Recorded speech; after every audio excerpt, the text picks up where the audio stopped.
Hi అండి. అందరూ ఎలా ఉన్నారు? బాగున్నారా? Welcome to my YouTube channel moms recipes. ఈరోజు మన ఛానల్‌లో మినపగారెలు ఎలా చేయాలో చూద్దాము.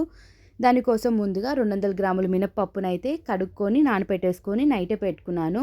మార్నింగ్ లేచి మినపప్పునైతే మంచిగా మిక్సీ పట్టేసుకున్నాను. ఆ తర్వాత ఇందులోకి పసుపు కొంచెం, అల్లం వెల్లుల్లి పేస్ట్ 1 స్పూన్, ఉప్పు అయితే ఎవరి టేస్ట్‌కి బట్టి వారు వేసుకుందాము. 1 ఆనియన్, 3 పచ్చిమిర్చి, కరివేపాకు, కొత్తిమీర, 1 స్పూన్ జీలకర్ర, అలాగే 1 స్పూన్ ఆఫ్ కారం కూడా వేసుకున్నాను. బేకింగ్ పౌడర్ అనేది ఎవరిష్టం వారిదండి. నేనైతే హెల్త్‌కి మంచిది కాదని వేయట్లేదు. ఆ తర్వాత ఒక కడాయి పెట్టుకొని ఆయిల్ అయితే వేసేసుకుందాము.